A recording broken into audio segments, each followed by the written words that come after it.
Hello everyone. In this lecture we will be discussing various address binding schemes. As we are all aware that a program need to be there in main memory for execution. It generally resides on the disk in a binary executable format. Depending on the memory management scheme, the process may be moved between disk and memory during its execution. We will be discussing various memory management schemes later. In general, a user program goes through several steps right from its inception. That is, when you write a program, then you compile it, then it is linked, then it is loaded into main memory, and then finally it is executed. Addresses of various variables or data that you use in your program may be represented in different ways during these steps. When these addresses are referred in the source program, they are generally symbolic, and then a compiler typically binds these symbolic addresses to relocatable addresses. That is, you basically refer them by ABC. These are symbolic addresses. Then when you compile it, they are converted into relocatable addresses, that is 0, 1, 2, 3, 4, 5, and so on. And when these compiled program is loaded into memory, these relocatable addresses are converted to absolute physical addresses. Now, various address binding schemes that we will be discussing is generally a mapping from one address space to another. There are three address binding schemes used: compilation time address binding, load time address binding, and execution time address binding. That is basically when this address binding is being performed. If it is being performed at compilation time, then this is compile time address binding scheme. If it is being performed at load time, then load time address binding, and then finally if it is being performed at runtime, then it is execution time address binding. So to discuss these three different schemes, let us take a simple example. A simple instruction A is equal to B plus C in a high level language instruction. When you compile it and it is converted into a machine language, the basic component of a machine language instruction, simple instruction, they basically two components. One is opcode and the other one is operand. Opcode is the code, that is the operation that need to be performed, and operand is the address or the data on which that operation will be performed. I have used assembly language to make it slightly easier in understanding. So what will happen to this instruction? First, we will load the contents of the symbolic address B into the accumulator. Then we will add the contents of C to accumulator, and then the result that is there in accumulator after the operation add is performed will be stored at this location that is mapped to symbolic address A. So this is the basic instruction. Now before discussing the address binding, we will see how this instruction will be performed. This is a simple organization of the processor, where there are various processor registers, program counter registers, MAR, MDR, Y, Z. These are all general purpose registers, and instruction registers, and various logic for executing and decoding the instruction. We will not go into that detail. What will happen for this instruction? Initially, the address of the first instruction, that is load B, will be loaded into the program counter register. Now what this program counter register, what will it do? The address will be fetched, it will be loaded into MAR, then the instruction will be fetched and they passed into IR. What will it say? It says load B. Load B means whatever is there at address B will be loaded into accumulator. So now the address of B, physical address of B, will be loaded into MAR, and the fetch instruction will be executed. So it will fetch whatever is there in memory location B, will be loaded into MDR, and it will be passed through the bus to the accumulator. Now the second instruction says add C.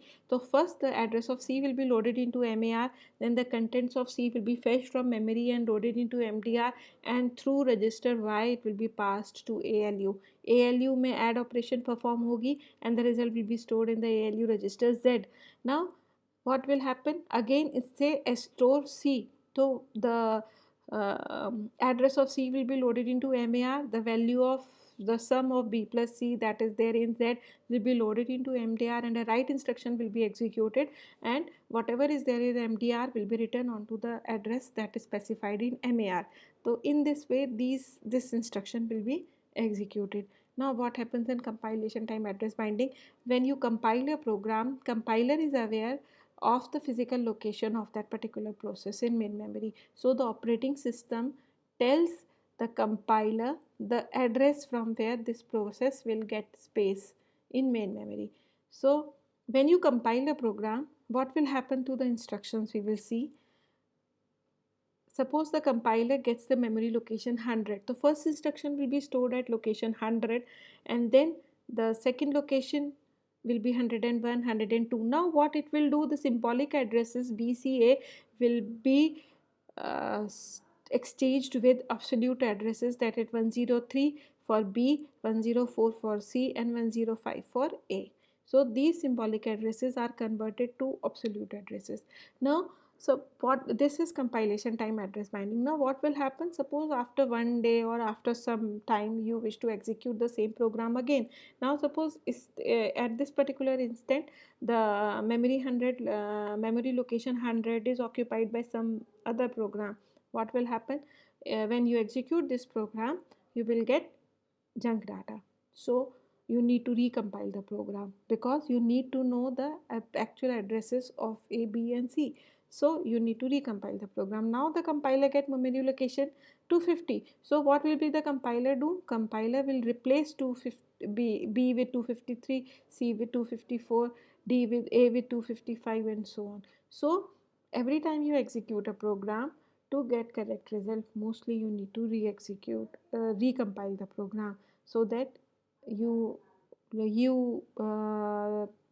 get the correct data, that is the variables are bind to the correct memory locations.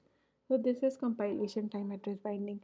In the next scheme, that is load time address binding, we don't give the address, physical address of the process where it will get the location in the main memory to the compiler. Instead it is delayed till the loading is performed. So at the compilation what will happen, it will generate the relocatable code and the loader will convert these relocatable codes to absolute addresses. See this code here. The object code generated by compiler will contain relocatable codes, that is 000, 001, 2, 3, 4, 5.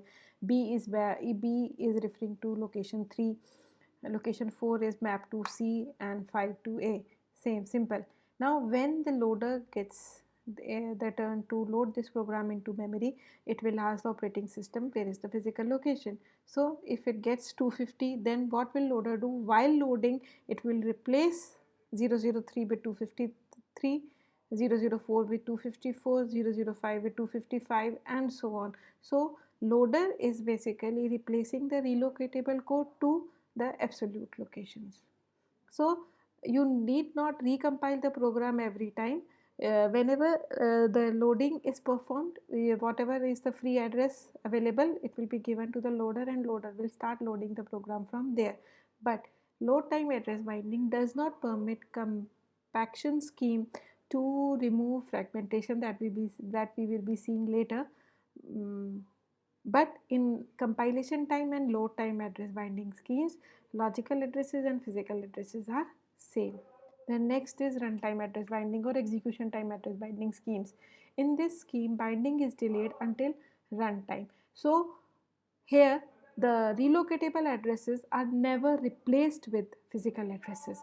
Special hardware and software is used to map these logical addresses or relocatable addresses with the physical addresses during runtime. So CPU always issue relocatable addresses, and memory mapping component of OS maps the logical addresses to corresponding physical addresses and the required word is read from the memory. It is used by all general purpose operating systems, and basically these compilation time address binding and load time address binding schemes are completely obsolete these days. Only execution time address binding scheme is used. वैसे भी virtual memory you cannot implement by the other two schemes, it can be implemented only with runtime address binding. So what happens here, the object code generated by compiler and loaded by loader in memory is same, and it contains the relocatable addresses 00345012345 and so on. Memory management component of OS maintains a base register for each process loaded in memory. So when this process is loaded in memory, this process, wherever location this process gets in memory, main memory, suppose it gets 730, so this base register will contain the value 730. So whenever CPU issues an address, 730 will be added to it to get the physical location. Suppose this in this case, suppose the CPU issues an address of 004 to read value C. So 730 will be added to 004 and 734. So C will be actually loaded at the location 734, will be mapped to 734. So it will read the value of C that is there in 734 and pass it to the processor for execution. The value 004 is never replaced with 734. It is just mapped to 734 at the time of execution. So this is execution time address binding scheme. Now the logical address is an address generated by the CPU. Physical address is an address seen by the memory unit that is actually loaded in MAR, that is memory address register. As we have already discussed, compile time and load type address binding methods generate identical logical and physical addresses. In execution time address binding, we have different logical and physical addresses. 004 is logical address, 734 is physical address. If the base register contains 1500, then 1504 will be the physical address corresponding to logical address 004. Few more points on this. Logical addresses are also referred as virtual addresses. All the addresses generated by a program is the logical address space of that program. All the set of physical addresses corresponding to these logical addresses is physical address space. Runtime mapping of logical address to physical address is done by memory management unit of operating system. If the logical addresses range from 0 to max, the physical addresses are in the range from R plus 0 to R plus max, where R is the value in the relocation or base register. The final location of a referenced memory address is not determined until a reference is made. So this is basic difference between logical and physical addresses. Hope you got it easily. Thank you.